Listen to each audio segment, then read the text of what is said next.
गौर करेंगे आदिवासी आदि माने बहुत पुराना वासी माने रहने वाला। जब से ये पृथ्वी है, जल जंगल जमीन है, तब से हम लोग यहाँ के असली मूल निवासी हैं। लेकिन हम लोगों सबसे बड़ा अंधविश्वास किया है। इसीलिए बाबा साहब ने कहा कि हम बोलते हैं अंधविश्वास के खिलाफ, लेकिन लोग मान जाते हैं देवी देवता के खिलाफ। आखिरकार में हम जिनकी पूजा पाठ कर रहे हैं, पहले हमें उनके बारे में अच्छी तरह से जानना चाहिए। अगर हम इनकी पूजा कर रहे हैं, पूजा पाठ तू माने पूरी, जा माने जानकारी, पा माने पाकर, ठ माने ठहर जाना। हम इनकी पूजा कर रहे हैं, इनके बारे में जानना चाहिए कि चोर है, कि डकैत है, कि गुंडा है, कि गुरवादी है, कि नक्सलवादी है, कि अच्छी तरह है। क्या ये पूजने योग्य है कि हम इनकी पूजा करें? यही सबसे बड़ी कमी क्या है। हम आप मेरा बहुजन के लोग जिनको देवता और भगवान कहते हैं, ये इंद्र और विष्णु कोई भगवान कोई देवता नहीं है। ये लोग मध्य ईरान इराक से भेड़ बकरी के चराने के बहाने हमारे भारत में घुसे, बर्बाद करने के लिए हम लोगों को।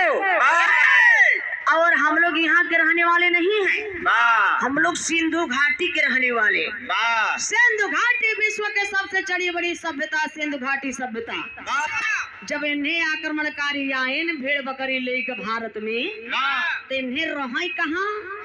एकदम टापू में। हमारे जैसे मिर्जापुर वाला पहाड़ बा, पहाड़े के किनारे इन्हें टेंट लगाई के भेड़ बकरी लेकर वहीं रहे। अब हमार तोहार पूर्वज राजा रहन, खाए के चैन से सोए, तो इन्हें आक्रमणकारी पहले ही निद्रा में जौने गांव में जाए, बड़े बुजुर्गन के काट मार के फेंक दे। और जवन नौजवान युवक रहे, उन लोगन के अपन सेना बना के साथ में रख लें। और जितना बहन बिटिया हमारे भारत का बच्चा है, इन्हें आक्रमणकारी परसेंटेज के हिसाब से बांट के ले लें। इसलिए बाबा साहब बड़े बड़े विद्वानों ने किताब लिखा डीएनए के ऊपर। डीएनए प्रमाण देता है कि ब्राह्मण के घर की औरतों का ब्लड हमारे आप से मिलता है, लेकिन उनके मर्दों का नहीं। बनारस के धरती पर जन्मे कबीरदास जी ब्लड डीएनए के ऊपर लिखे कि पहिर जनेऊ जो बाभन होना, पहिर जनेऊ जो बाभन होना, मैं हर क्या पहिरायो, और घर की सुधरन भोजन पर से तू पंडा क्यों खायो।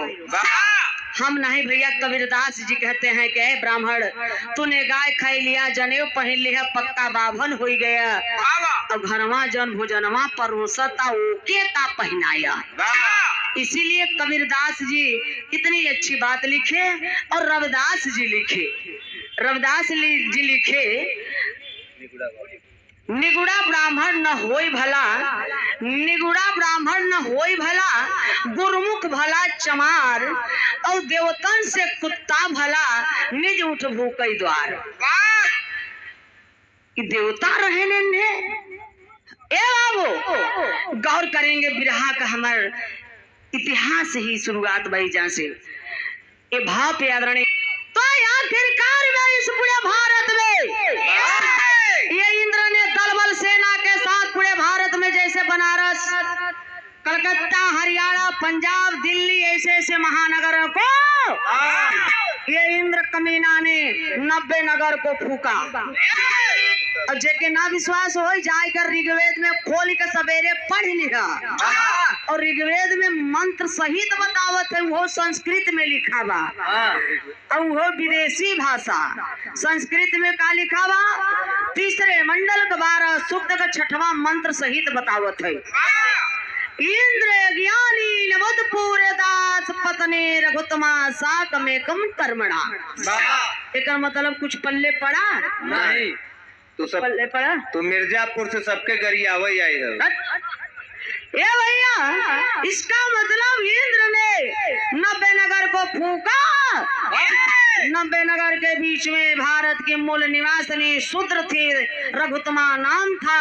उस रघुतमा को ये इंद्र ने अपनी औरत पत्नी बना लिया।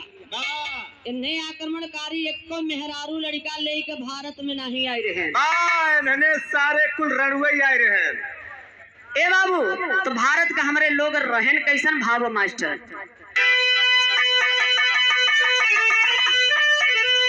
अरे शांत प्रिय देशवासी अरे बहुत ही सतावेला पानी देवी देवा पापी अरे यागी लगावेला पानी देवी देवा पापी